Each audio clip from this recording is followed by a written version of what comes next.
So today we are here to talk to Amy Radin. She is the author of The Changemakers Playbook, How to Succeed and Scale Innovation in Any Company. And what we really are focusing on today is how to trailblaze in uncertain times.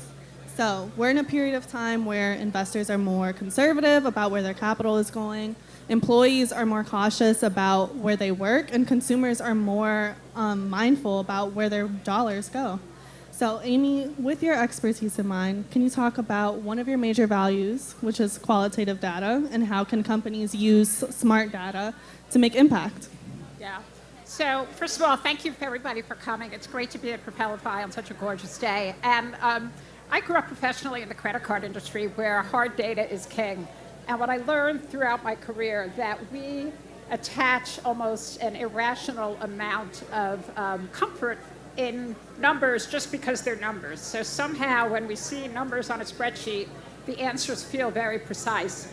And the problem that what I've discovered as I moved my career from being a direct marketer into really working directly with founders and startups and even in the corporate world on innovation is that when you're at the stage that most of you are at, it's messy and you don't have data. And what I've seen in my own experience is that taking advantage of the qualitative data that's readily at your disposal is a really critical way to build your business, and sometimes even more important than hard data, often available to you for free. So that's what we're here to talk about today, as soon as the helicopter passes over our heads. Okay. Yeah, there you go. Beautiful. Can everybody hear us okay? Can I get a whoop whoop? There you go. Awesome. So internally, how can businesses obtain qualitative data and use it to not only make decisions that impact their employees, but impact contractors and freelance roles, which are often like the backbone of most early stage companies? Right. Well, what I found, especially since I operated in the corporate world as a very senior executive, is that employees all around the organization, usually the people who are more junior and less empowered to be listened to and heard, actually have a lot of the answers. It's that nobody's asked them, nobody's given them a platform. And so what I suggest if you're in an organization of any size, even a small organization, is get out and create an environment where you can have candid conversations with employees, with vendors, about what's really going on. And I have to say, I worked on a project last year for a very successful New Jersey-based pharma tech company who had never really had conversations with their employees or customers about how to grow the business. They were out there all the time selling and operating. And just by having about a dozen conversations with employees and literally 6 or 8 discussions with customers where I had no axe to grind, I really just wanted to listen and understand their problems and their perspective on the business. We uncovered an opportunity that now has this company in a position to believe that they can triple the size of their business. And we're working on that path. So the value of qualitative data is just really untapped in most companies. Beautiful. And on the customer-facing side of things, within qualitative and quantitative data, what can be done to better the customer experience? I think we all have to start by recognizing that we bring an incredible amount of bias when we go into any conversation. So, and we often talk about communications, and too often it's, especially I have found this with founders, we want to tell people. And don't forget that communications is two-way, right? You want to be listening. And I would say when you're talking to your customers, think about a ratio of about 80% listening, 20% talking. And that's probably the reverse of the way you think, I got to tell people about my great idea. But really, you want to find out what's going on. So the kinds of questions I like to ask are the more open-ended, the better. Like, what's going on for you now? What are the biggest problems that you're facing? What did you do yesterday? What's on your agenda for the next week? So don't worry so much about getting the answer.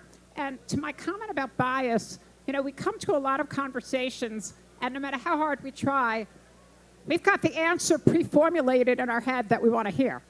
And so we will tend to selectively listen for the things that validate what we would like to believe. And I think you've got to work against the tendency to do that. And that's why a lot of times people work with outside interviewers who don't who don't have a stake in any particular outcome, but you can train yourself to be a better unbiased listener. And I think that's a really important takeaway that I would ask. I think if you do that, you can be more successful in really uncovering valuable customer insight. Beautiful. Do we have any customer Q&As about how to utilize data to make a viable business? Don't all speak at once. I'll make another comment while people are coming up with their questions, which is I think qualitative insight works really well with quantitative. So quantitative data is great. It will tell you what is happening, and it'll tell you very often what has happened. So oftentimes the data that you're looking at is lagging. So it may not be so helpful to tell you where to go, especially in today's world where things are just changing so quickly. The value of qualitative insight alongside quantitative is it'll tell you why things are happening. So you could get data back about, you've sold a certain number of units of a product, right? Or a certain number of people activated some functionality in your user experience. But talking to people about their experience, talking to them about what made them go down a certain path in your user experience, what made them do one thing and not something else, you get a level of texture and detail that will help you improve your product and find things out that you would never learn from just looking at hard data. And on the terms of hard data, what are your best tools to grab hard data on the quantitative side of things? The best are quantitative? Tools, yeah. Oh my God, there's a million tools out there. I think honestly, I'm not good at recommending tools. I think the most important thing on quant is to get really strong analytics talent. And I would say that talent can be very hard to come by. I have a friend who's a startup CEO. She's working with grad students at one of the CUNY colleges. I mean, so it doesn't have to be, it could be really qualified PhD candidates, but you need that analytics talent. Don't start with the tool. Start with the right analytics talent, and then really think about what's the business problem we're trying to solve? What is it we're really trying to learn?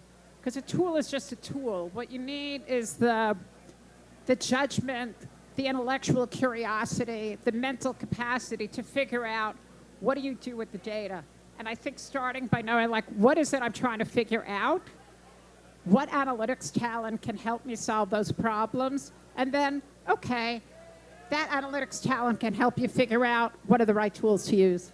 Beautiful. And let's go back to your experience as an author and what drew you to writing your book, and dive into all of that. Yeah. Well, I worked for many years in large corporate. I worked for companies like Citi, American Express, AXA, E-Trade, so always in big financial services. And I just I reached my limit. I said, there's another way, because even in the corporate world, I was always doing the unexpected, what's next? I was one of the world's first chief innovation officers.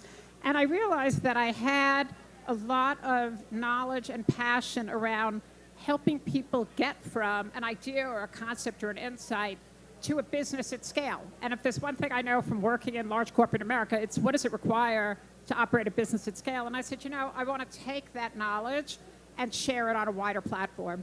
And that's why I wrote the book. That's why I've become involved with an angel investor fund, because I really enjoy working with founders, helping them figure out how do you take your business forward, because the world has some really big problems to solve.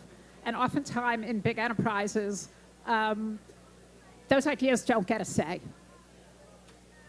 Beautiful. Do we have any questions? I see a lot of engagement. I see a lot of head nods. A lot of excitement. Why don't you ask a show of hands question? Do it. How many people here feel they're making good use of qualitative insight to grow their business? How many people feel I've given you a couple of ideas or convinced you that this is something to take more seriously?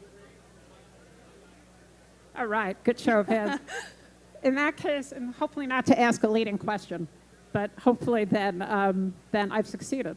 Yeah, I would say so. Qualitatively, based on your data that you just pulled. Quantitatively, based on the data, this was a pretty good response rate. Beautiful. Well, that's all we had for today. So remind people where they can buy your book Yeah, I think if you want to know more about this topic, you can actually, the first chapter of my book is all about customer discovery. And spoiler alert, you can download that chapter for free from my website, amyradin.com. I'd love it even better if you buy my book. That would be great. Or just connect with me on LinkedIn, because I'm always posting on this kind of content and other content related to it. So you may enjoy continuing to have the benefit of my perspective, which would mean a lot to me. So thank you. Beautiful. Round of applause.